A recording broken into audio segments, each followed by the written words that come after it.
What would you do if an old family photo revealed something impossible when you zoomed in?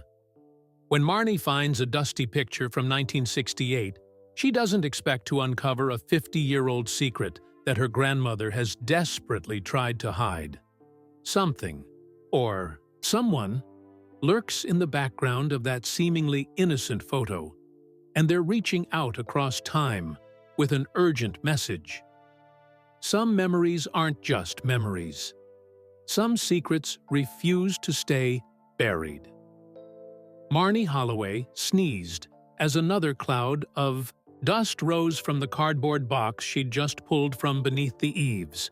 The attic of Grandma Estelle's Victorian house was hot and stuffy, with sunlight streaming through a small round window, illuminating dancing dust particles in golden beams.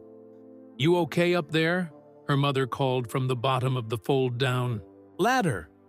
"Fine," Marnie answered, wiping her nose on her sleeve. "Just dusty." She'd volunteered to help clean out some of her grandmother's things, while Grandma Estelle was in the hospital recovering from her stroke.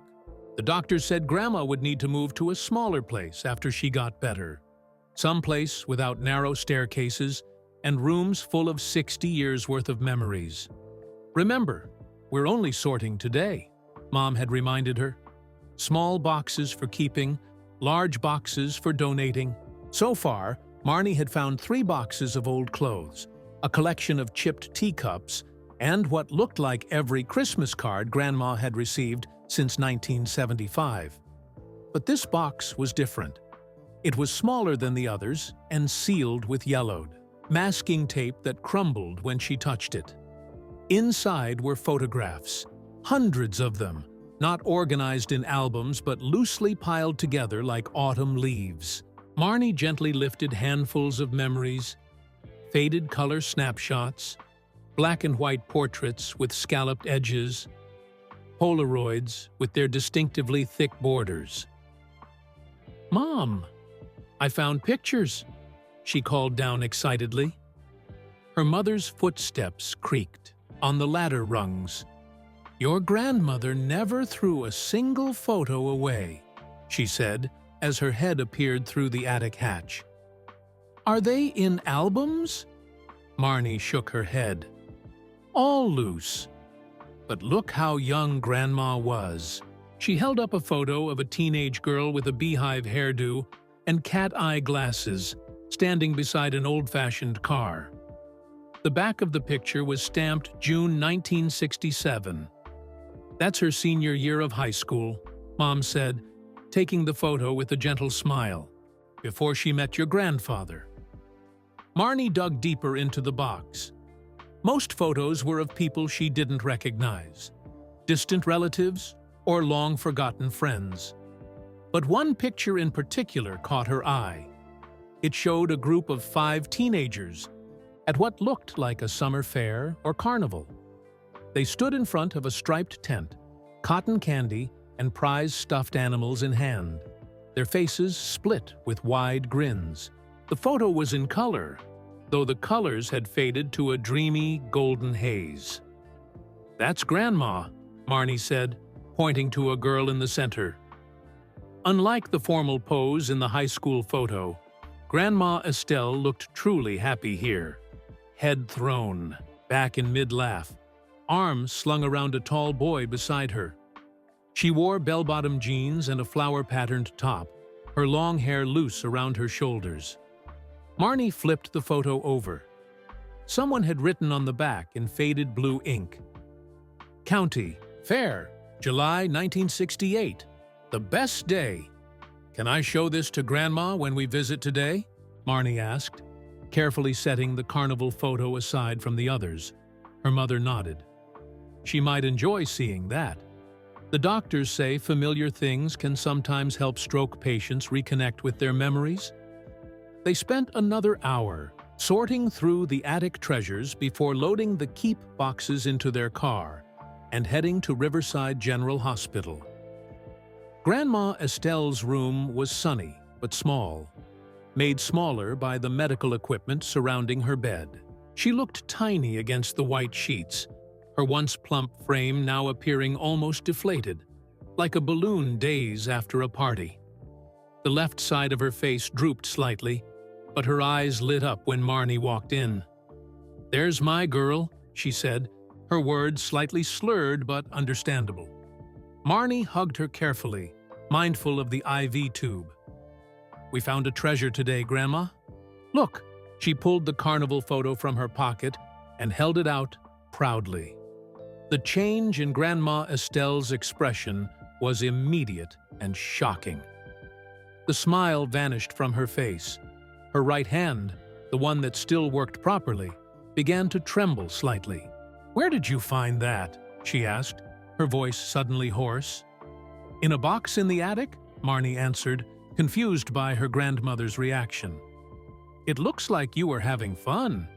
Was this your group of friends?" Grandma Estelle didn't answer. She stared at the photo with an expression Marnie couldn't quite read. Was it sadness? Fear? Regret? "Grandma, are you okay?" Her mother stepped forward, concern etched across her face. "Mom, is something wrong?" Grandma Estelle closed her eyes briefly, then looked directly at Marnie. "Put it away, please." "But, put it away." Marnie tucked the photo back into her pocket, her excitement replaced by confusion and worry. Her mother quickly changed the subject, chatting about hospital food and the new nurse on the floor, but the light mood of their visit had evaporated. When visiting hours ended and they prepared to leave, Grandma Estelle beckoned Marnie close to her bed. "I'm sorry, sweetheart," she whispered, her good hand squeezing Marnie's fingers. Old people have complicated feelings about the past sometimes.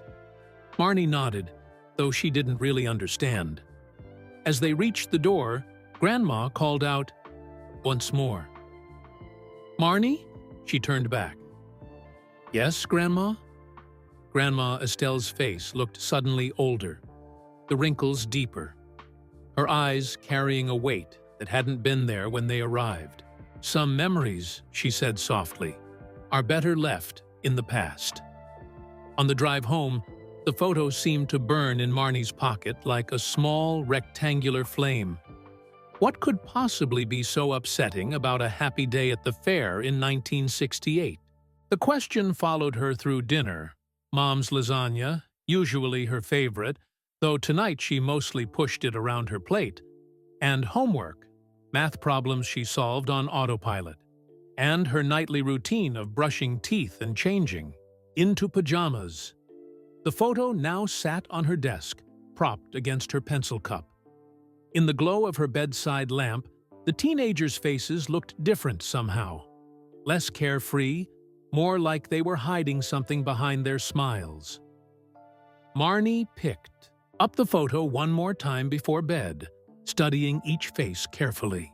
Grandma Estelle stood in the middle, flanked by 2 girls and 2 boys, all about the same age. The county fair stretched out behind them, game booths with stuffed animal prizes, a Ferris wheel in the distance, striped tents housing who knows what, attractions. Nothing weird about it, Marnie muttered to herself as she tucked the photo into her school folder. Just kids having fun. But if that was true, why had Grandma reacted so strongly? "Your next assignment," Ms. Winters announced to the class the following morning, "is to create a digital family tree." Marnie perked up in her seat as the teacher continued. "You'll need to include at least 3 generations and add photographs, where possible.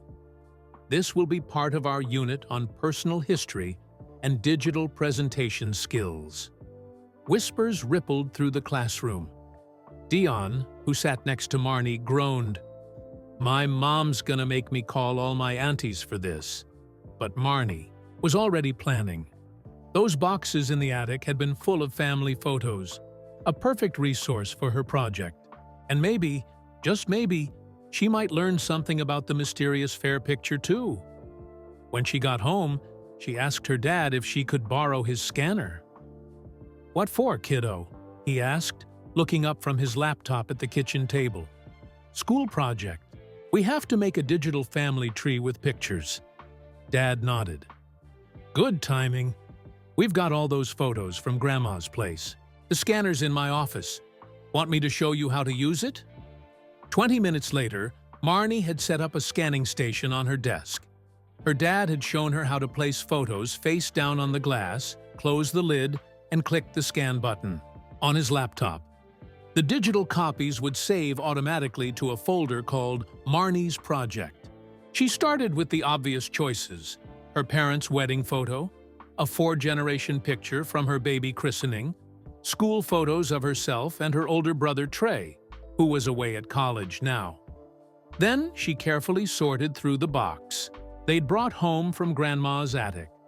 Many photos were too faded or featured people she couldn't identify, but she found some good ones. Grandma and Grandpa on their honeymoon at Niagara Falls. Mom as a gap-toothed 7-year-old holding a trophy, a stern-looking couple identified on the back as her great-grandparents. At the bottom of her pile sat the fair photo. Marnie hesitated, remembering Grandma's reaction. But it was such a clear picture of her grandmother as a teenager. Perfect for the youth section of her family tree.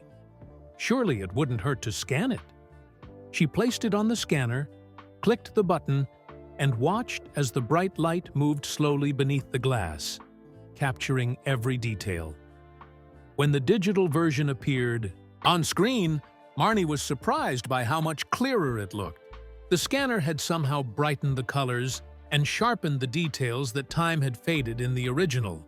She could now see that the fair had been called Meadowbrook County Summer Festival, according to a banner visible in the background. Grandma's cat-eye glasses had tiny rhinestones at the corners. One of the boys was wearing a varsity jacket with a letter M stitched on it. Marnie clicked on the photo to save it, but her finger slipped on the mouse pad, activating the zoom feature instead. The image expanded, focusing on the background behind the smiling teenagers. That's when she saw it. Behind the group, partially hidden by one of the striped carnival tents, something stuck out, something that didn't belong. 2 hands, palms pressed against the fabric of the tent, as if someone were pushing from inside. "What the?" Marnie whispered, leaning closer to the screen. She clicked again, zooming in further. The image pixelated slightly, but remained clear enough to confirm what she was seeing. Definitely hands. Human hands, pressing against the tent behind her grandmother's group of friends. Were they part of the carnival? A worker inside the tent? But why would they be pressing against the fabric like that? A chill ran down Marnie's spine as another possibility occurred to her. What if someone had been trapped inside? "Marnie, dinner's ready," her mom called from downstairs. She jumped, startled out of her focus. "Coming," she called back, her voice sounding strange to her own ears. Marnie looked at the zoomed image once more. The hands were positioned at about shoulder height for an adult, or maybe head height for a teenager. Something about them seemed desperate, like they were trying to get out, or trying to get someone's attention. She was about to zoom in even further when her mom called again, more insistently this time. "Be right there." Marnie reluctantly closed the laptop, but her mind stayed fixed on what she'd seen. At dinner, her parents discussed Grandma Estelle's recovery and the likelihood she'd need to move to the assisted living facility on Maple Street. "They have a nice garden there," her mom said, passing the salad bowl. Mom always loved gardening. Marnie nodded absently, pushing peas around her plate. "Earth to Marnie," her dad said, tapping her water glass. "You okay? You've been quiet." "Just thinking about my project," she answered, which wasn't exactly a lie. After helping with dishes, Marnie rushed back upstairs, eager to examine the photo more closely. But when she opened the laptop and navigated to her project folder, she found herself hesitating. Those hands pressing against the tent. What if they belonged to someone who needed help? Someone who, back in 1968, had been calling out, while 5 teenagers posed for a picture, smiling and unaware, or worse, aware but ignoring it. And if that was true, was that why Grandma Estelle couldn't bear to look at the photo now? Marnie's finger hovered over the touchpad. Part of her wanted to close the file and forget what she'd seen. But a stronger part, the part that always had, to know the answers, the part that stayed up reading mysteries long past bedtime, clicked on the image and pressed the zoom button once more. The image grew larger, the pixels slightly blurry now, but still clear enough. The hands against the tent fabric came into sharper focus. Slender fingers, probably a teenager's.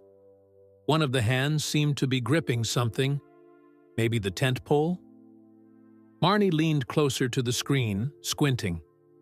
There was something else. There, a shadow behind the hands, the faintest outline of... Marnie! Her dad knocked on her door. Homework finished? It's getting late. She quickly minimized the photo window. Almost done. 10 more minutes, then lights out, he said through the door. Okay, she called back, listening to his footsteps fade down the hallway. When she reopened the photo, her laptop chose that moment to run an automatic update. A message flashed on screen. Your computer will restart in 2 minutes. Save your work.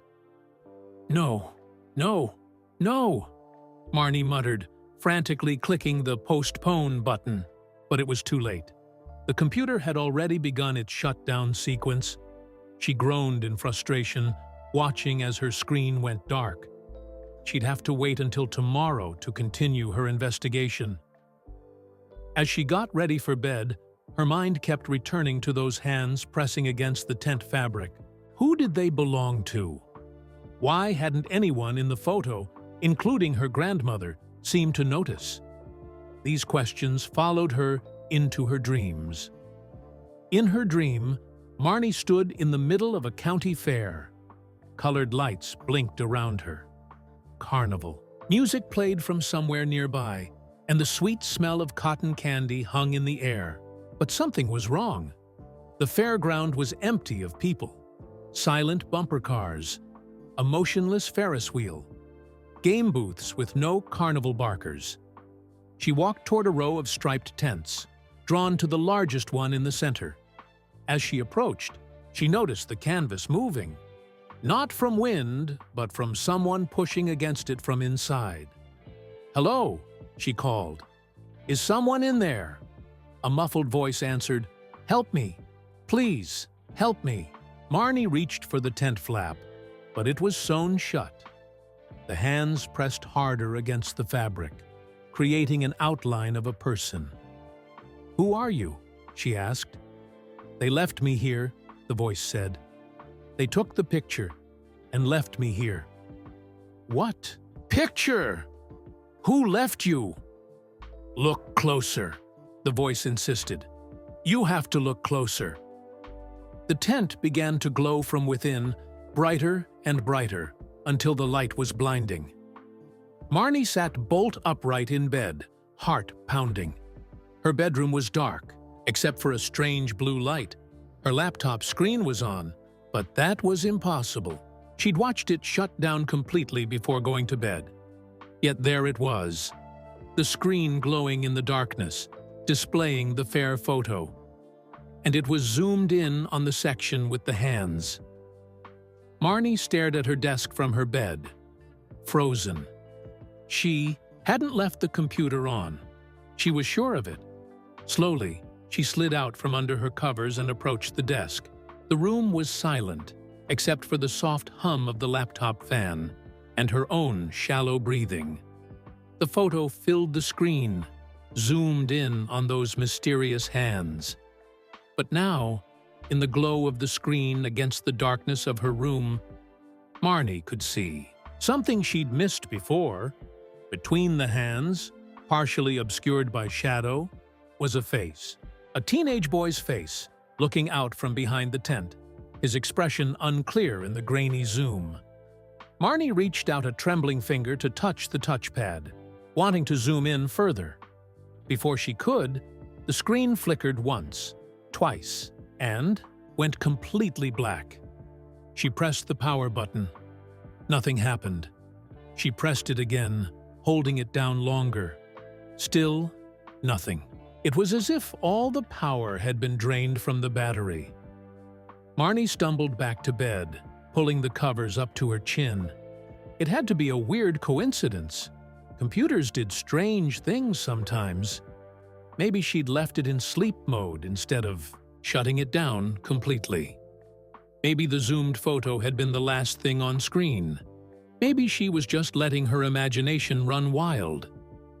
But as she drifted back to sleep, one thought kept circling in her mind. That face behind the hands had been looking directly at the camera, directly at whoever was taking the picture, looking out at her grandmother and her friends. "You look terrible," her mom said the next morning, placing a bowl of cereal in front of her. "Didn't you sleep well?" Marnie poked at her Cheerios with a spoon. "My computer turned on by itself last night." "What do you mean?" "I shut it down before bed, but then I woke up and it was on." The screen was glowing. Her mom frowned. "That's strange. Maybe it was running updates?" "Maybe." Marnie wasn't convinced. Do computers just turn themselves on? "Sometimes electronics do weird things," her dad chimed in, refilling his coffee mug. "Especially when they're running automatic updates. Nothing to worry about, I guess." Marnie took a bite of cereal, not mentioning the face she'd seen in the photo or how the computer had gone completely dead afterward. They'd definitely think she was making that up. "How's the family tree project coming along?" her mom asked, changing the subject. "Good. I got lots of pictures scanned." "Including that fair photo that upset Grandma?" Her mom's voice had a cautious edge to it. Marnie nodded slowly. "I thought it would be good to have a picture of her when she was young. Maybe use a different one." Her mom sat down across from her. "I called Grandma last night, and she was still upset about seeing that photo." "Did she say why?" "No. Just that it brought back difficult memories." Mom sighed. "Everybody has parts of their past they'd rather not revisit, sweetheart." But as Marnie gathered her school things, she couldn't stop thinking about the face behind. The hands. That wasn't just a difficult memory. That was a person who seemed to be hidden, trapped, or forgotten. And somehow, she was going to find out who it was and why the photo had the power to upset her grandmother so deeply, after all these years. First, though, she needed to get her laptop working again. Whatever, or whoever, had zapped all its power last night, she needed that photo back. When she got home from school that afternoon, Marnie plugged in her laptop and pressed the power button. To her relief, it booted up normally, as if nothing strange had happened. She quickly searched through her folders and found the scanned fair photo right where it should be. She zoomed in on the section with the hands and the partially visible face, but now, in the bright afternoon light of her bedroom, it didn't seem as clear as it had last night. The face was more of a smudge, the features hard to make out. Had she imagined it being more distinct? Or was it possible the image had somehow changed? Marnie saved a copy of the zoomed section and then sat back in her chair, thinking. She needed more information. The photo showed teenagers at a fair in 1968, and clearly her grandmother had been one of them. But who were the others? And who was the person behind the tent? There was only one way to find out. She needed to talk to Grandma. Estelle again. "Mom?" Marnie called, heading downstairs. "Can we visit Grandma today?" Her mother looked up from the pile of mail she was sorting. "I wasn't planning to go until tomorrow." "Why?" "I have some questions for my family tree project." "Questions you can't ask me?" Her mother's eyebrow arched suspiciously. Marnie chose her words carefully. It's for the section about Grandma's childhood. I need to know who some people in her old photos are. It wasn't exactly a lie. She did need that information, even if her main goal was to find out about the mysterious face behind the tent. Her mother glanced at her watch. We could go for a short visit before dinner, I suppose. But Marnie, she fixed her with a serious, "Look, if I bring you, you need to promise not to upset Grandma again. No showing her that fair photo, okay?" "I promise," Marnie said, crossing her fingers behind her back. She wouldn't show the photo right away, at least. Grandma Estelle looked better than she had during their last visit. She was sitting up in a chair instead of lying in bed, and there was more color in her cheeks. Her left arm still didn't move much, but her speech seemed clearer. "My two favorite ladies," she said, as they entered the hospital room. "What a nice surprise!" Marnie hugged her grandmother gently, breathing in the familiar scent of lavender hand cream. "We brought you some fresh flowers," she said, placing a small bouquet on the windowsill. They chatted about ordinary things for a while: the hospital food, Marnie's school project, the weather. Mom excused herself to speak with Grandma's doctor, leaving Marnie alone with her grandmother. "How's that family tree coming along?" Grandma asked. Marnie pulled her tablet from her backpack. She'd transferred some of the scanned photos to it earlier. "Really good. I've got lots of pictures of you and Grandpa, and Mom when she was little." She swiped through some of the photos, watching her grandmother smile at memories. "I have a question. About this one?" Marnie said casually, pulling up the fair photo, but keeping her finger over the part with the tent and mysterious hands. "Who are these people with you?" Grandma Estelle's smile faded slightly, but she didn't seem as upset as though before. She studied the image, her eyes distant with memory. "That was a long time ago," she said softly. "Were they your friends?" Grandma nodded slowly. "From high school. That was the summer after graduation." She pointed to each teenager in turn. "That's Dorothy Wilcox. We called her Dot. She was my best friend all through school. Always laughing. That girl." Her finger moved to a tall boy with shaggy hair. "Leonard Garcia. Lenny, star of the baseball team." A hint of a smile crossed her face. "Every girl had a crush on him at some point." "Including you?" Marnie asked. "Oh, maybe for about 5 minutes in 10th grade." Grandma chuckled. "But by senior year, I was sweet on Frank." She indicated another boy, shorter with glasses. "Frank Morris. Smart as a whip. Wanted to be a doctor." "And her?" Marnie pointed to the last person, a girl with long, straight hair and bangs, Sarah Pembroke. She lived on the fancy side of town, but she wasn't stuck up about it. Grandma's voice grew softer. "We were inseparable that summer, the 5 of us. Always together." Marnie carefully moved her finger, revealing the entire photo, including the tent with the hands. "And what about this person? Behind the tent?" She watched her grandmother's face closely. At first, there was confusion as Estelle squinted at the tablet. Then her eyes widened in recognition, and her hand began to tremble. "That can't be," she whispered. "Who is it, Grandma?" Estelle shook her head slightly, as if trying to clear it. "No, that's impossible. He wasn't—" She stopped abruptly. "He?" Marnie prompted gently. "Who's he, Grandma?" Her grandmother's gaze shifted from the tablet to Marnie's face, then back to the photo. The silence stretched between them, broken only by the steady beep of the heart monitor. "Theo, Grandma," Estelle finally said, the name barely audible. Theo Blackwood. Marnie felt a chill run down her spine, like someone had pressed an ice cube against each vertebra. "Who was he?" "A boy from school." Grandma's good hand clutched the blanket on her lap. But he can't be in that picture. He wasn't there when she trailed off, looking suddenly tired. Wasn't where? At the fair? The door opened, and Marnie's mother returned. "Sorry that took so long," she said cheerfully, then paused, noticing the tension in the room. "Is everything okay?" "Fine," Grandma said quickly, her voice stronger now. "Marnie was just asking about some old friends." Mom glanced at the tablet in Marnie's hands, her eyes narrowing when she recognized the fair photo. "Marnie, you promised—" "It's all right," Grandma interrupted. "Old memories can't hurt me.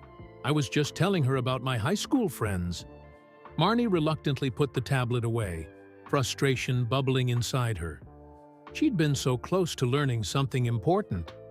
As they prepared to leave a few minutes later, she hung back for a moment while her mother gathered her purse and jacket. "Grandma," she whispered, "the original photo. Is there anything written on the back? Besides the date?" Estelle looked at her with an unreadable expression. "Check the bottom right corner," she said softly, "under the photographer's stamp." In the car on the way home, Marnie couldn't stop thinking about the name Theo Blackwood. Who was he? Why had her grandmother seemed so shocked to see him in the photo? And why had she said he wasn't there? As soon as they got home, Marnie rushed to her room and carefully took out the original photo. She turned it over, finding the photographer's stamp in the bottom right corner. Jenkins Photography, Meadowbrook. Just beneath it, in faded pencil, was a list of names. Estelle, Dot, Lenny, Frank, Sarah, and then, below them, another name that had been crossed out so firmly the pencil had torn the paper slightly. Theo Marnie stared at the crossed-out name, her pulse quickening. Theo had been there, at least originally, but someone had tried to erase him from the record. Why? She flipped the photo over again, studying the image more carefully. The 5 teenagers smiled at the camera, unaware of or unconcerned by the hands pressing against the tent behind them, hands that belonged to someone named Theo Blackwood. Marnie set the photo down and pulled out her tablet. It was time to find out who Theo Blackwood was and what had happened to him that summer day in 1968. She opened the web browser and typed, "Theo Blackwood, Meadowbrook, 1968. The search results loaded slowly.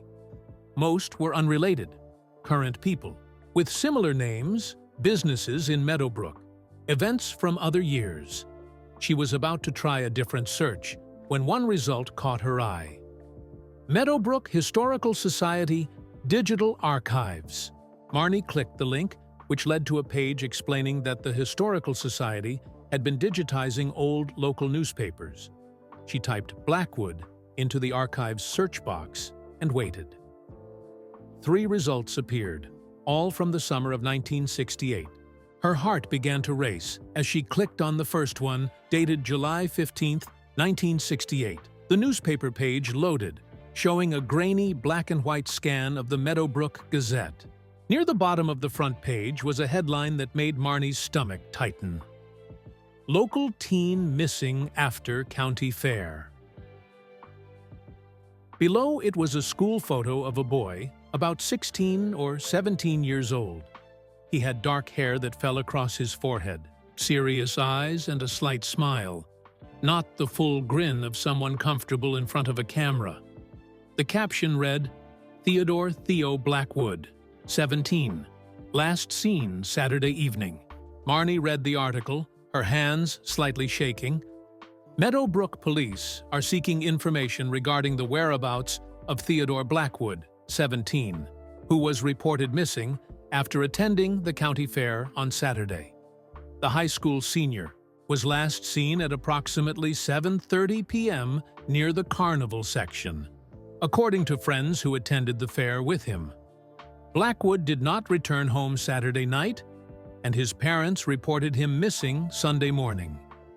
"We're treating this as a priority case," said Police Chief Robert Wilson. Anyone with information should come forward immediately. Blackwood is described as 5'9", with dark hair and brown eyes. Last seen wearing jeans and a blue checked shirt. He was reportedly seen with friends Dorothy Wilcox, Estelle Cooper, Leonard, Garcia, Frank Morris, and Sarah Pembroke earlier in the evening. Marnie stared at the names. Dot, Estelle, Lenny, Frank, and Sarah. The same 5 teenagers from the photo. Her grandmother had been one of the last people to see Theo before he disappeared. She quickly clicked on the next article, dated July 17, 1968. Search continues for missing teen.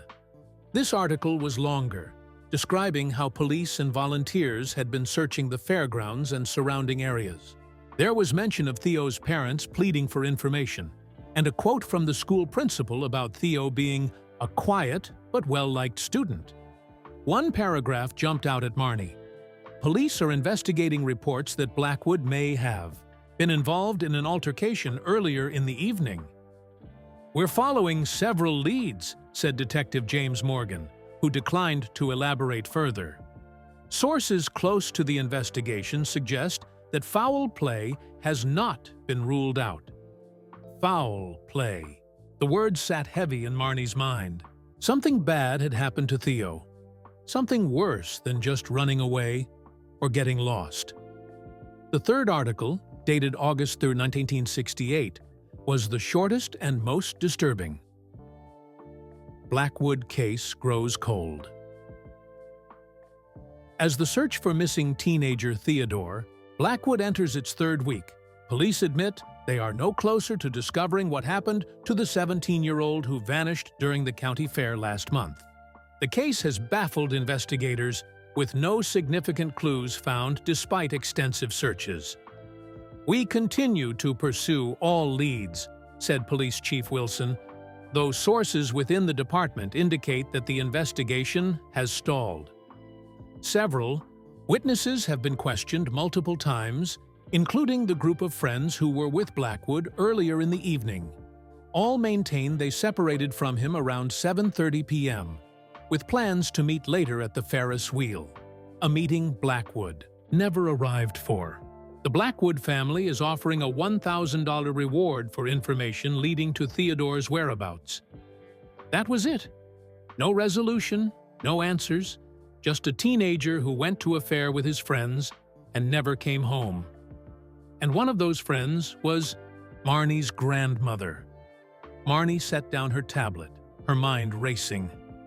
The photo had been taken at the fair, the same fair where Theo had disappeared, and somehow he was in the background of that photo, behind the tent, his hands pressing against the fabric, his face partially visible. But that didn't make sense.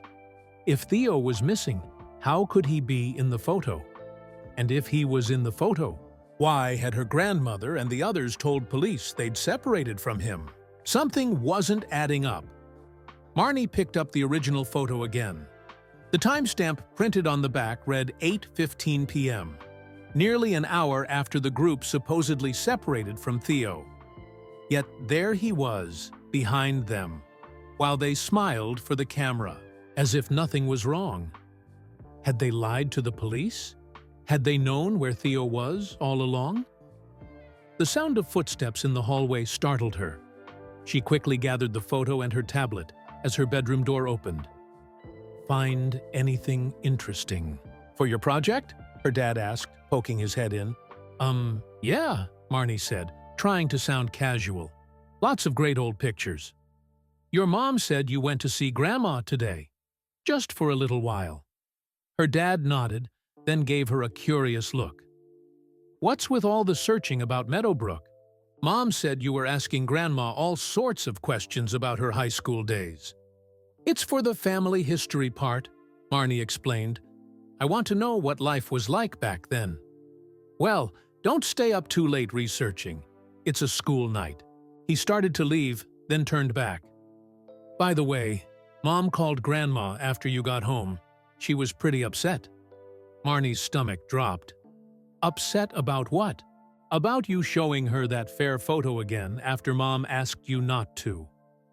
His expression was disappointed rather than angry. She said Grandma was so agitated that the nurses had to give her something to calm down. I didn't mean to upset her, Marnie said truthfully. I know you're curious about the past, sweetheart, but sometimes it's better to let sleeping dogs lie, especially with Grandma in her condition. He sighed. Mom's calling Estelle's doctor in the morning. She thinks we should hold off on visiting. For a few days. After her dad left, Marnie sat on her bed, guilt and determination warring inside her. She hadn't meant to upset Grandma Estelle so much that she needed medication, but she couldn't ignore what she'd discovered either. A boy had gone missing in 1968, the same boy who appeared to be trapped behind a tent in a photo taken after he was supposedly gone. And her grandmother and her friends had been the last people to see him. What had really happened to Theo Blackwood? And why had 5 teenagers, including her kind, loving grandmother, apparently lied about it for over 50 years? Marnie picked up her phone and did one more search. Meadowbrook High School, 1968 yearbook. Maybe somewhere in those pages she could find more answers about Theo and the 5 friends who might have been hiding a dark secret all these years. Marnie spent the next day at school distracted, her mind constantly wandering back to Theo Blackwood and the mysterious photograph. During lunch, she showed her best friend Zach a copy of the fair photo she'd printed out. I don't see anything weird, Zach said, squinting at the picture. Look behind them, at the tent, Marnie pointed. See those hands? Zach leaned closer. Maybe? Could just be shadows or something on the tent. It's not shadows. It's a boy named Theo Blackwood. He went missing that day at the fair, and nobody ever found him. Zach's eyes widened. For real? Like, he disappeared? Marnie nodded solemnly. And get this, my grandma and her friends were the last ones to see him. The newspaper said they told police they separated from him around 7:30, but this photo was taken at 8:15. And he's in it. Whoa! Zach looked impressed. So, what do you think happened? I don't know, but I'm going to find out. How? This was like 1,000,000 years ago. 1968, Marnie corrected. And I thought maybe the school yearbook might have more information. Theo and my grandma were seniors that year. Zach straightened suddenly. Hey, you know what? The middle school used to be the high school back then. Ms. Powell said so in history. Marnie blinked. You're right. Our school was Meadowbrook High until they built the new one in the 90s. They probably have old yearbooks in the library, Zach suggested. When the bell rang, they headed to their separate classes. But Marnie could hardly focus on the lessons. As soon as school ended, she made a beeline for the library. Mrs. Finch, the elderly librarian, looked up from her desk as Marnie entered. Can I help you find something, dear? Do you have any old yearbooks? From when this was the high school? Mrs. Finch smiled. Indeed we do. They're in the archives section. She led Marnie to a back corner of the library where glass-fronted cabinets held rows of identical books with years printed on their spines. What year are you looking for? 1968. The librarian pulled out a blue hardcover book with The Meadowbrook Mustang, 1968, embossed in gold on the front. This for a school project? Yes, Marnie said, not quite meeting the librarian's eyes. For my family tree. My grandmother went here. How lovely. What was her name back then? Estelle Cooper. Mrs. Finch's hand froze on the yearbook. Estelle Cooper? My goodness, I haven't heard that name in years. She studied Marnie's face. You know, I thought you looked familiar. You have her eyes. You knew my grandma? We were in different grades, but yes. Mrs. Finch seemed lost in thought for a moment. then shook herself and smiled. Small world, isn't it? You can use the study table over there. Just be careful with the book. It's quite old. Marnie sat down and opened the yearbook. The first pages were filled with formal portraits of the faculty and administration. She flipped forward to the senior section and quickly found her grandmother's photo. Estelle Cooper smiled at the camera, her hair styled in the same beehive as in the other photos Marnie had seen. Below her picture was a list of activities: debate, club, school newspaper, homecoming committee, spring dance committee. Next to that was her senior quote: "The future belongs to those who believe in the beauty of their dreams." Marnie found the other four friends next. Dorothy Dot Wilcox had been a cheerleader with wild curly hair and a mischievous smile. Leonard Garcia was indeed handsome, with a confident smirk, and baseball, football, track listed as his activities. Frank Morris looked serious with his glasses and neatly combed hair, and his activities included chess club, science club, math team. Sarah Pembroke had been class president, her straight hair and expensive-looking pearls giving her an air of sophistication. Then Marnie found him, Theodore Blackwood. His school photo matched the one from the newspaper article: dark hair falling across his forehead, serious eyes, slight smile. His activities section was brief: photography club, school newspaper. His quote read, "Not all who wander are lost." Marnie stared at his face, trying to connect this formal portrait with the shadowy figure behind the tent. What had happened to him? She flipped through more pages, finding group photos of clubs and sports teams. In the school newspaper staff photo, Theo stood in the back row, partially blocked by other students, while Estelle sat in the front, beaming at the camera.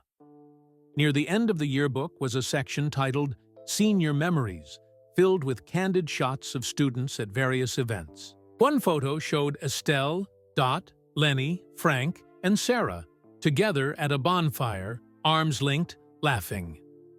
Theo wasn't with them. On the very last page was a feature about the school's time capsule project.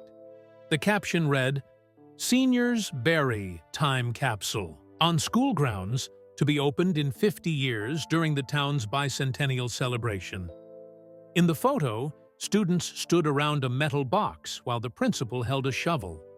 Marnie's eyes widened as she did the math. 1968 plus 50 years would be 2018, which had already passed, but the caption mentioned the town's bicentennial, which Marnie knew was happening this year. The town's founding date was 1775, making 2025 the 250th anniversary.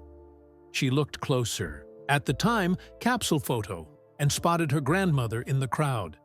And standing just a few feet away, Theo Blackwood. "Find what you were looking for?" Mrs. Finch asked, appearing suddenly beside the table. Marnie jumped. Yes. "Mrs. Finch, do you know anything about a time capsule that was buried here in 1968? The librarian's eyebrows rose. "As a matter of fact, I do. It was supposed to be opened during the bicentennial in 2018, but there was some confusion about the exact location. They're planning to locate and open it during the celebrations this year instead. Do you know where it's buried?" "Somewhere on the football field, I believe." "Why do you ask?" "Just curious." Marnie closed the yearbook, carefully. "Thanks for your help." As she left the library, an idea was forming. If the time capsule contained items from the senior class of 1968, maybe there would be something inside that could help solve the mystery of what happened to Theo Blackwood. The next morning, Marnie cornered Zach before first period. "I need your help with something," she whispered. "It's about that time capsule." "What time capsule?" "The one the seniors buried in 1968. It's somewhere on our football field, and they're going to dig it up, For the bicentennial this year? Zach's eyes lit up. Cool. What about it? I think it might have something about Theo Blackwood in it. Something that could explain what happened to him. And you want to… What? Dig it up ourselves? Zach looked skeptical. No, Marnie said, though the thought had crossed her mind. But maybe we could convince someone to let us help find it. For a school project or something. Like who? Marnie's eyes drifted to the classroom door where their history teacher, Ms. Powell, was erasing the whiteboard. I have an idea. By lunchtime, Marnie and Zach had put together a proposal. They approached Ms. Powell's desk as other students filtered out of the classroom. Ms. Powell, Marnie began, we have an idea for a special history project. The teacher looked up from her papers. What kind of project? We heard about the time capsule from 1968 that's supposed to be opened for the bicentennial, Marnie explained. And we thought it would be cool to write an article about it for the school paper. You know, connecting the past and present of Meadowbrook. Ms. Powell's interest was clearly piqued. That's actually a wonderful idea. The Bicentennial Committee has been looking for ways to involve students in the celebrations. We could help locate the capsule, Zach added enthusiastically. Do research on what might be inside, interview people who were here back then, and document the whole process, Marnie finished. Like real historians. Ms. Powell smiled. I'm impressed with your initiative. Let me talk to Principal Garcia and see if we can make this happen. 2 days later, they had official permission. The principal himself called them to his office to discuss the project. The Bicentennial Committee loves your idea, he told them, leaning back in his chair. They've scheduled the excavation for next Friday afternoon. You two will be allowed to observe and document the process for your article. Marnie's heart sank. Next Friday was a week away. Too long to wait. Actually, sir, she said, thinking quickly, we were hoping to help locate the capsule before then. The yearbook mentioned it was buried on the football field, but not exactly where. We thought we could do some research to narrow down the location. Principal Garcia stroked his mustache thoughtfully. I suppose that would save time on the day. The grounds crew was planning to use metal detectors to scan the field anyway. We could do that, Zach jumped in. My uncle has metal detectors for his treasure hunting hobby. He'd definitely let us borrow them. The principal looked skeptical. I'm not sure about letting students handle that part. We'd be very careful, Marnie promised. And we'd document everything for our article. It would make a much better story if we were involved in the actual discovery. After a moment's consideration, Principal Garcia nodded. All right, but only after school hours, with Ms. Powell supervising, and you don't actually dig anything up. Just locate it. The grounds crew will handle the excavation on Friday. Marnie and Zach exchanged victorious glances. Thank you, sir, they said in unison. The following Tuesday after school, Marnie and Zach met Ms. Powell at the edge of the football field. Zach's uncle had loaned them 2 metal detectors, and they had a plan to grid search the area. According to the yearbook, the capsule was buried near the home team goalpost, Marnie explained, showing Ms. Powell the notes she'd compiled. But the field has been renovated twice since then, so the goalposts have been moved. Smart research, Ms. Powell commented, impressed. How did you figure out where the original goalpost stood? Old aerial photos in the town archives, Marnie said, not mentioning the hours she'd spent digging through microfiche at the public library over the weekend. They divided the area into sections and began sweeping the metal detectors back and forth across the grass. For the first hour, they found nothing but lost coins, a few jewelry items, and an alarming number of bottle caps.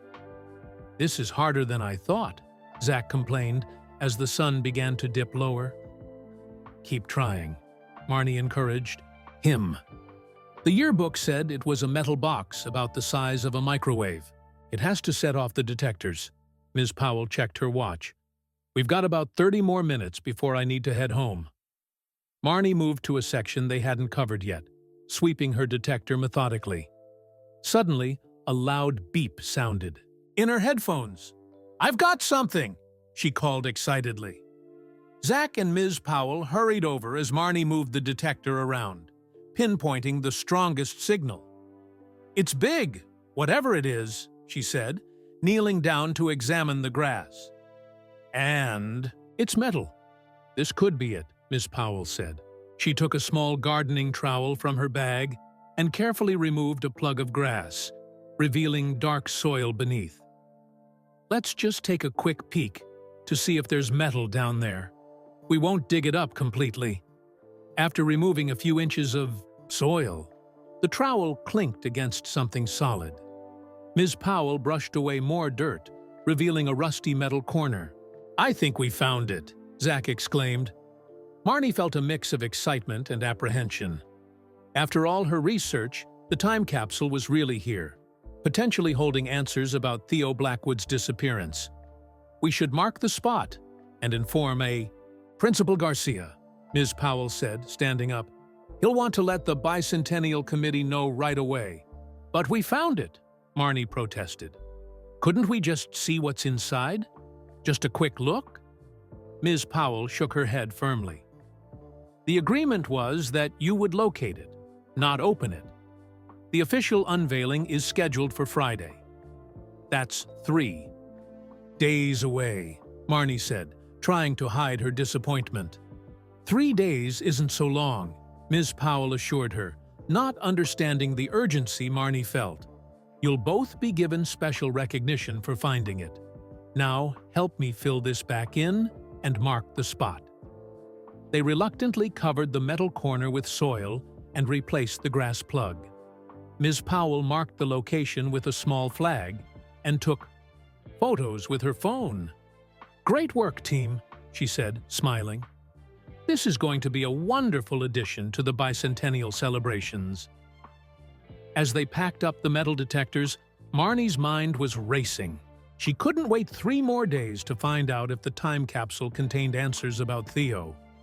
Especially since her parents were talking about taking her to visit Grandma Estelle again on Thursday, now that she was feeling better. How could Marnie face her grandmother without knowing the truth? That night, after her parents were asleep, Marnie texted Zach. "Meet me at school, midnight. Bring flashlights and your uncle's metal detectors." His response came quickly. "Are you crazy? We'll get in so much trouble. Not if nobody finds out. We'll put everything back exactly how it was." After a long pause, "This is about that missing kid, isn't it?" "Yes. I think the time capsule might have something about what happened to him." Another pause. Then, "My parents will kill me if they find out. Mine too. But don't you want to know the truth?" Several minutes passed before Zach's final text. "Fine. But if we get caught, I'm blaming you." At 11:45 p.m., Marnie quietly slipped out her bedroom window and climbed down the trellis on the side of the house. She'd borrowed a small garden shovel from the garage and packed a backpack with flashlights, gloves, and a plastic sheet to lay the dirt on. The school grounds were deserted and dark when she arrived. Zach was already waiting by the fence, looking nervous. "I can't believe we're doing this," he whispered as they made their way to the football field. "Breaking into school property at night has to be illegal." "We're not breaking in," Marnie reasoned. "The field is open, and we're not stealing anything, just looking." They found the flag Ms. Powell had placed and quickly set to work. The metal detectors confirmed they were in the right spot, and they began digging carefully, placing the soil on the plastic sheet to keep everything organized. After about 10 minutes of digging, they uncovered the top of a rusty metal box about 2 feet long. "This is definitely it," Marnie whispered excitedly. "Help me lift it out." Together they worked the box free from the dirt. It was heavier than Marnie expected, and coated with rust and soil. "Should we open it here?" Zach asked, glancing nervously around the dark field. "No, let's take it to the equipment shed," Marnie suggested. "It'll be harder for anyone to see our flashlights in there." They carried the box to the small shed where sports equipment was stored. Using a rock, Marnie managed to break the corroded lock. With trembling hands, she lifted the lid. Inside were dozens of items preserved in plastic bags. Newspapers, vinyl, records, letters sealed in envelopes, a few small objects like keychains and pins. A class photo sat on top, showing rows of teenagers in 1960s clothing and hairstyles. "Look for anything with Theo's name," Marnie instructed, as they carefully sorted through the contents. As they reached the bottom of the box, Zach pulled out a cloth-wrapped package. "What's this?" Marnie unwrapped it to reveal a sealed envelope, yellowed with age. Written across the front in faded blue ink were the words, "The truth about Theo. Open in 50 years." Below the title was a list of initials: EC, DW, LG, FM, SP, Estelle Cooper, Dorothy Wilcox, Leonard Garcia, Frank Morris, Sarah Pembroke, the Five. Marnie's hands shook as she held the envelope. This is it. This has to explain what happened. Just as she was about to break the seal, a beam of light swept across the field outside the shed door. "Hey! Who's out there?" called a gruff voice. Zach's eyes widened in panic. "It's the security guard!" The beam of light moved closer to the shed. They had nowhere to run. "Quick! Put everything back in the box," Marnie whispered urgently, shoving items back into the time capsule. Zach grabbed the envelope about Theo and thrust it toward her. "What about this?" For a split second, Marnie hesitated. Then, she stuffed the envelope into her jacket pocket just as the shed door swung open. A security guard stood silhouetted in the doorway, his flashlight beam temporarily blinding them. "What do you kids think you're doing?" he demanded. Marnie and Zach stood frozen, the opened time capsule at their feet. Zach stammered. "We're working on a school project," Marnie said quickly. "About the time capsule." The guard's eyes narrowed. "At midnight? Try again." "It's true," Marnie insisted. "We have permission to help find the time capsule for the bicentennial. We just got excited and couldn't wait." "Uh-huh." The guard didn't look convinced. "Names," Marnie Holloway. "Zach Peterson." The guard wrote their names in a small notebook. "Well, Marnie and Zach, you're trespassing on school property after hours. I'm calling your parents and the principal." 30 minutes later, Marnie sat on a bench outside the principal's office, waiting for her parents to arrive. Zach sat beside her, his face pale. "We're so dead," he whispered. "I know," Marnie whispered back. "I'm sorry I got you into this. Did you at least keep that envelope?" Marnie nodded slightly, patting her pocket. "They didn't search us." The sound of rapid footsteps in the hallway announced the arrival of Marnie's parents. Her mother's face was tight with worry and anger. Her father looked disappointed, which was somehow worse. Principal Garcia appeared from his office. "Mr. and Mrs. Holloway, thank you for coming. Mr. and Mrs. Peterson are on their way.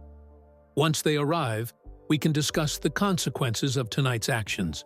The meeting was brief and painful. Trespassing on school property after hours, disturbing an important historical artifact, violating the trust that had been placed in them for the project. The consequences were equally clear. 2 weeks of detention, removal from the bicentennial project, and in Marnie's case, being grounded indefinitely. "I'm disappointed in you, Marnie," her mother said as they drove home in tense silence. "Breaking rules, sneaking out at night, This isn't like you at all." "What were you thinking?" her father added. "You could have been hurt. And for what? A school project couldn't wait until morning?" Marnie stared out the window, the envelope burning a hole in her pocket. She couldn't tell them the real reason. Not yet. Not until she knew what was in it.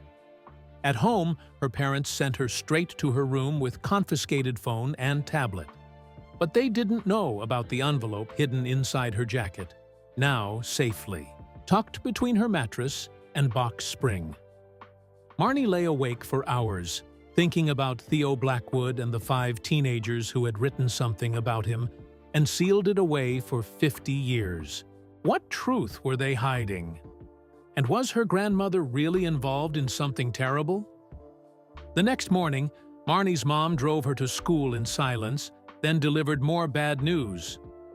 "Your father and I have decided you won't be visiting Grandma Estelle with us tomorrow," she said, as Marnie reached for the door handle. "You've been upsetting her with all these questions about the past, and after last night's behavior, we think it's better if you stay home." "But Mom, no arguments, Marnie. This is final." Her mother's expression softened slightly. "We're worried about you. This obsession with old photographs and time capsules isn't healthy." If only they knew, Marnie thought as she trudged into school. This wasn't about old photos or time capsules. It was about a boy who had disappeared, possibly because of something her grandmother and her friends had done. The school day crawled by. Marnie and Zach couldn't even talk during lunch since they'd been assigned separate detention rooms. The envelope remained hidden at home, its contents still a mystery. After an eternity of classes, detention, and a silent dinner, Marnie was finally alone in her room. She retrieved the envelope from its hiding place and held it under her desk lamp. The truth about Theo.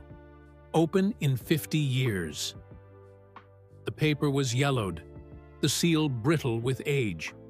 Whatever was inside had been waiting half a century to be read. With trembling fingers, Marnie carefully broke the seal and opened the envelope. Inside was a single sheet of lined paper, covered in neat handwriting. At the top was a date, July 15, 1969, exactly 1 year after Theo's disappearance. Marnie began to read. "To whoever opens this in 50 years, we, the undersigned, can no longer keep this secret. What happened to Theodore Blackwood at the county fair on July 14, 1968, was our fault. We didn't mean for things to go so wrong, but we are responsible." Theo wasn't popular. He was quiet and strange, and followed us around like a shadow. That night at the fair, we decided to play a joke on him. We told him to hide behind the carnival tent for a surprise photo. But when the photographer came, we pretended Theo wasn't part of our group. We posed for the picture without him and walked away, laughing. We thought it was just a harmless prank. We didn't know the carnival was packing up that section of the fair. We didn't know the tent would be taken down so quickly. We didn't know Theo would be... The handwriting became shaky here, with what looked like tear stains blurring some words. We told the police we separated from him earlier. We never admitted we were with him when he disappeared. We made a pact to keep our secret. But the guilt has been too much to bear. We don't know what happened to Theo after we left him behind that tent. We've spent the past year hoping he just ran away, that he's alive somewhere. But none of us really believes that anymore. This is our confession. We were cowards then, and we are cowards now, putting this truth in a time capsule instead of facing the consequences. But at least in 50 years, someone will know what really happened. Someone will remember Theodore Blackwood. May God forgive us, because we cannot forgive ourselves. Signed, Estelle Cooper, Dorothy Wilcox, Leonard Garcia, Frank Morris. Sarah Pembroke. Marnie sat back, her mind racing. So it had been a prank. A cruel joke that somehow went terribly wrong. But the letter didn't explain everything. What exactly had happened to Theo? And why had his image appeared in the photo if he wasn't there when it was taken? Her thoughts were interrupted by her father's voice from downstairs. "Marnie! Phone call for you!" That was strange. Her parents had taken her cell phone and nobody called the house line anymore. "Who is it?" she called back. "It's Grandma Estelle," her father answered. "She says it's important." Marnie's heart skipped a beat. Had Grandma somehow found out about the time capsule? About the confession? She took a deep breath and headed downstairs, the letter still clutched in her hand. It was time to get the full truth, and only Grandma Estelle could provide it. Her father handed her the cordless phone with a concerned look. "She sounds upset. Try not to agitate her, okay?" Marnie nodded and took the phone to the living room for privacy. "Grandma? It's Marnie." "Marnie?" Her grandmother's voice was barely above a whisper. "Something strange is happening. I need to talk to you." "What's wrong?" "I had a dream about Theo Blackwood last night," Grandma Estelle said, her voice shaking. "He was standing at the foot of my bed, pointing at something. When I woke up, my old jewelry box had fallen off the dresser. It hasn't been touched in years." Marnie's skin prickled. "What was in the box, Grandma?" "That's just it. I'd forgotten what was in there. Photos, old letters. And I found something else." She paused. "Marnie, have you been looking into what happened in 1968? About Theo?" Marnie hesitated, then decided honesty was the only way forward. "Yes, I found your confession letter in the time capsule. I know about the prank you played on him." The silence on the other end lasted so long that Marnie thought they'd been disconnected. Finally, Grandma Estelle spoke again, her voice even softer. "I need to see you. There's more to the story. Things we never wrote down. Things I've tried to forget. But I can't anymore. He won't let me." "Who won't let you?" "Theo? Please, Marnie. I know you're grounded, but this is important. Ask your parents if you can visit me tomorrow instead of them. Tell them I specifically asked for you." After hanging up, Marnie found her parents in the kitchen and relayed Grandma's request. "Absolutely not," her mother said immediately. "You're grounded, remember?" "But Grandma specifically asked for me," Marnie pleaded. She sounded really upset. I think she wants to talk about the past, and it might help her." Her parents exchanged looks. The doctor did say that addressing difficult memories could be therapeutic for her recovery, her father said slowly. After some discussion, they reluctantly agreed that Marnie could visit Grandma Estelle the next day, but only for 1 hour, and her father would drive her. That night, Marnie couldn't sleep. The confession letter, Grandma's mysterious phone call, the photo with Theo's face behind the tent. It all swirled in her mind, pieces of a puzzle that still didn't quite fit together. She finally drifted off around midnight, only to be jolted awake by a strange blue light filling her room. Her laptop, which her parents had returned after removing the internet connection, was on again, screen glowing brightly. Heart pounding, Marnie approached the desk. On screen was a blank text document. As she watched, words began to appear, one by one, as if an invisible person were typing, "Find my watch. It wasn't an accident." Marnie stared, frozen, as the message completed itself. She wasn't touching the keyboard. The laptop wasn't connected to the internet. There was no explanation for what was happening. "Theo?" she whispered. More words appeared. "Under the old oak." Then the screen went black. Hands trembling, Marnie turned on her bedside lamp and pulled out the fair photo again. She studied it carefully. Looking for details she might have missed. In the background of the image, beyond the carnival tents, stood a massive oak tree. She'd seen it before, but hadn't paid much attention to it. She flipped through other photos from the box, finding another shot from the same day. This one showed Theo clearly, standing with the group earlier in the day. He was smiling awkwardly at the camera, one arm held stiffly at his side. On his wrist was a watch with a distinctive leather strap. The next morning, Marnie could barely focus as her father drove her to Grandma Estelle's new room at the assisted living facility. The mysterious message kept repeating in her mind. "Find my watch. It wasn't an accident. Under the old oak." Grandma Estelle was sitting in a chair by the window when they arrived. She looked smaller somehow, frailer, but her eyes were clear and alert. "Could I speak to Marnie alone?" she asked Marnie's father. He hesitated. "I'll be right outside in the hall if you need anything," he said, giving Marnie a pointed look that clearly meant, "Behave yourself." When the door closed behind him, Grandma Estelle gestured for Marnie to come closer. "You found the letter," she said. "It wasn't a question." Marnie nodded, pulling the confession from her pocket and unfolding it. "You said there was more to the story." "Yes." Grandma's hands twisted in her lap. "We never told anyone the whole truth. We couldn't." "What really happened to Theo, Grandma?" Estelle closed her eyes briefly. "Before I tell you, there's something you need to find." After the prank, after Theo disappeared, Lenny found his watch near the tent. He kept it, said it would be our reminder to keep the secret. Marnie's heart raced. "A watch? Where is it now?" "We buried it. Under the old oak tree at the edge of the fairgrounds, the same one in the photograph." Grandma Estelle's voice dropped to a whisper.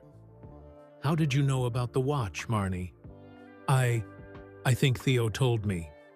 Seeing her grandmother's confused expression, she quickly added, "In a way, I need to find it, don't I?" "The watch?" Grandma nodded slowly. "Yes. It's time for the truth to come out. All of it. The old oak tree. It was still there. Marnie had seen it in recent photos of the park that had once been the fairgrounds. She could find it tonight, after dark. "I have to go now, Grandma. Dad's waiting." Marnie stood up. "But I'll come back as soon as I find the watch. I promise." As she turned to leave, Estelle caught her hand. "Be careful, Marnie. The truth isn't always what we expect it to be." That night, after her parents were asleep, Marnie once again slipped out her bedroom window. This time she had a clear destination: the old oak tree in Mason Park, just 6 blocks from her house. The park was deserted, streetlights casting long shadows across the grass. The oak stood alone at the far edge, its massive trunk and spreading branches making it look like a giant in the darkness. Marnie approached slowly, flashlight beam dancing over the gnarled roots. Where exactly would they have buried a watch? At the base of the trunk? Among the roots? She began to dig carefully around the base of the tree, scooping away soil with a small garden trowel she'd brought from home. After 20 minutes of searching, her trowel clinked against something solid. Brushing away the soil, Marnie uncovered a tarnished metal object. A watch, its leather strap rotted away, but the face still intact. Turning it over, she saw initials engraved on the back. T.B., Theodore Blackwood's watch, buried for over 50 years under this oak tree. "I found it, Theo," she whispered into the darkness. "Now it's time to learn the truth." Marnie carefully wrapped the watch in her handkerchief and placed it in her pocket. The metal felt strangely warm against her leg as she made her way home, as if it had absorbed the heat of the earth during its long burial, or as if something of Theo himself lingered within it. she slipped back through her bedroom window without being discovered. Tomorrow, she would take the watch to Grandma Estelle and finally learn the whole story. Sleep came easier that night. No strange blue lights, no mysterious messages, no dreams of fairs or tents or hidden faces. Just darkness and silence, as if Theo's spirit was finally at rest now that his watch had been found. In the morning, Marnie approached her parents at breakfast with a carefully rehearsed speech about needing to visit Grandma Estelle again. "It's important," she insisted. "She wants to tell me something about her past, something that's been bothering her for years." Her mother sighed. "Marnie, you're still grounded." "I know, but this isn't about me. It's about Grandma." The doctors said talking about difficult memories could help her recovery, right? What if this is her chance to heal? Her parents exchanged looks, having a silent conversation with their eyes. "1 hour," her father finally said. "And I'm driving. You there and back. No detours." "Thank you," Marnie said, feeling the weight of the watch in her jacket pocket. "This means a lot to Grandma, I promise." Grandma Estelle was awake and alert when they arrived, sitting in her chair by the window again. She looked different somehow, lighter, as if a burden had been partially lifted just by deciding to share her secret. "I'll be back in an hour," Marnie's father said, giving her a pointed look before leaving them alone. As soon as the door closed, Marnie took the tarnished watch from her pocket and placed it in her grandmother's palm. "I found it," she said simply. Grandma Estelle stared at the watch, her good hand trembling slightly. "After all these years," she whispered. "Where was it?" "Exactly where you said. Under the oak tree." Marnie sat on the edge of the bed, facing her grandmother. "Now please, Grandma, tell me what really happened to Theo." Estelle closed her fingers around the watch, clutching it like a talisman. For a long moment, she was silent, gathering memories and courage in equal measure. "We were cruel," she finally began, her voice soft but steady. "Not just that day, but for years before. Theo was different, quiet, always watching from the sidelines. The kind of boy others picked on, and we were no better than the rest." She looked down at the watch, rubbing her thumb over its tarnished face. "That day at the fair, we'd been drinking. Not much, just enough to make bad decisions seem funny. Theo kept following us around, trying to be part of the group. Lenny thought it would be hilarious to play a trick on him."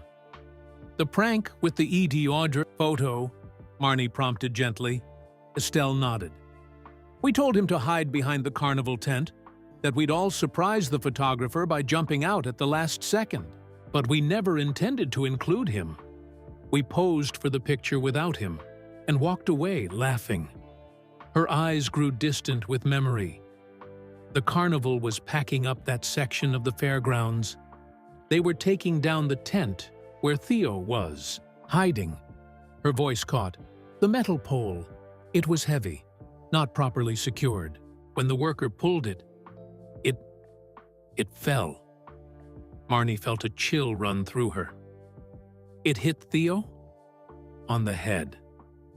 Tears began to well in Grandma Estelle's eyes. "We heard a sound, not a scream, more like a soft gasp. We turned around and saw him on the ground, the pole beside him. There was blood." "You went back to help him?" Marnie asked, though she already feared the answer. Estelle shook her head, a tear sliding down her cheek. "We panicked. Lenny checked and said he couldn't find a pulse. We thought he was dead. We were just kids, scared and stupid. We decided no one could know we were involved." "So you left him there?" "No." Estelle's voice dropped to a whisper. "We couldn't leave him for someone to find. We waited until it was dark. The carnival workers had moved to another section. We carried him to the oak tree, dug a shallow grave among the roots. Marnie gasped, the horror of it washing over her. "You buried him?" Estelle nodded, more tears falling now. Lenny took his watch first, said it would be our reminder to keep the secret. We made a pact never to tell anyone. When the police started asking questions, we said we'd separated from him earlier. "But Grandma," Marnie said, struggling to understand, "if you buried Theo, how was he in the photo? I saw his face, his hands against the tent." "That's what I can't explain," Estelle replied, her eyes wide. "He wasn't there when the photo was taken. We'd already sent him behind the tent, but he wasn't visible. I've looked at that photo 1,000 times over the years, and I never saw him in it. Not until you showed me the enlarged version on your tablet." A terrible thought occurred to Marnie. "Grandma, was Theo dead when you buried him?" Estelle's face crumpled. "We thought he was. He wasn't moving, wasn't breathing. But sometimes, in my darkest nightmares, I've wondered." Her voice broke. What if he was just unconscious? What if he woke up under the ground? The implications of this were too horrible to contemplate. Marnie reached for her grandmother's hand, not in comfort, but because she needed something to anchor herself against the wave of shock. "All these years," Estelle continued, "I've lived with this guilt. We all have. Dot became a nun. Lenny drank himself to death by 40. Frank moved to Australia and never came back. Sarah married Rich and pretended nothing had ever happened. And you? I tried to be a good person, to help others, to somehow make up for what we did, though I know that's impossible." Estelle looked directly at Marnie. "After my stroke, when I saw you with that photo, I thought I was being punished at last, that Theo had found a way to reveal our secret." "I think he did," Marnie said quietly. She explained about her laptop turning on by itself, the message, about the watch, the face appearing in the photo only when digitized. "I think Theo's spirit has been trying to be seen all these years, to have the truth acknowledged." They sat in silence for a long moment, the weight of the past filling the room like a physical presence. "What happens now?" Estelle finally asked, her voice small and frightened. "Will you go to the police?" Marnie hadn't thought that far ahead. The truth was out, a terrible, tragic truth of thoughtless cruelty and its fatal consequences. 5 teenagers had caused a boy's death and hidden it for over 50 years. By law, they should face justice. But looking at her grandmother, frail, repentant, already punished by decades of guilt, Marnie wasn't sure what justice would look like after all this time. Before she could answer, her tablet, which she'd placed on the bedside table, suddenly lit up by itself. The screen glowed brightly, showing the fair photo. "Grandma, look!" Marnie whispered. As they watched, the image zoomed in by itself, focusing on the tent area where Theo's face and hands were visible. But now, something was changing. The image grew clearer, sharper, revealing not just Theo's face and hands, but his entire figure. He wasn't trapped or frightened as Marnie had first thought. He was standing upright behind the tent, one hand raised, not pushing against the fabric in panic, but waving goodbye. As they stared in stunned silence, the image of Theo began to fade, becoming transparent, less substantial, until he disappeared from the photo entirely. What remained was just the original image, 5 teenagers smiling at a county fair in 1968, standing in front of an empty tent. He needed someone to know. Grandma Estelle whispered through her tears. He needed to be seen one last time. Marnie felt a strange sense of peace settling over the room, as if a long-held breath had finally been released.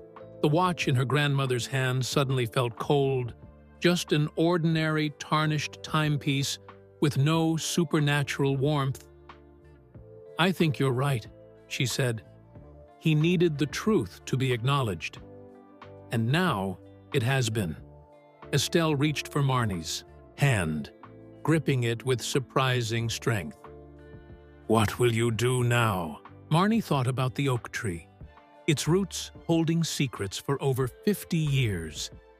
I think we need to give him a proper burial. A marked grave with his name on it. His parents deserved that, even if they're probably gone now too." "Yes," Estelle agreed. "It's long overdue." She looked down at the watch, then handed it back to Marnie. "You should keep this, to remember that even small cruelties can have terrible consequences." As Marnie slipped the watch into her pocket, she heard her father's footsteps approaching down the hall. Their hour was up. "I'll help you do the right thing," she promised her grandmother, squeezing her hand gently. Estelle nodded, a mix of sorrow and relief on her face.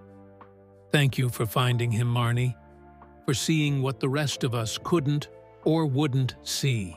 Marnie picked up her tablet, looking once more at the ordinary photo of smiling teenagers at a fair in 1968, with no sign that anyone else had ever been there. The truth behind the image was both simpler and more complex than she could have imagined. When she first discovered it in that dusty box, some memories aren't just memories. Some secrets refuse to stay buried. And sometimes, the past reaches out across decades, finding the one person who will finally see what others have missed. The truth hidden in plain sight, waiting to be discovered by someone willing to look closer. That's the end of our story. Thank you for joining me on this journey. Where are you listening from? I'd love to know in the comments below. If you enjoyed this tale, please like the video and subscribe to the channel. Your support gives me the motivation to create more stories like this one.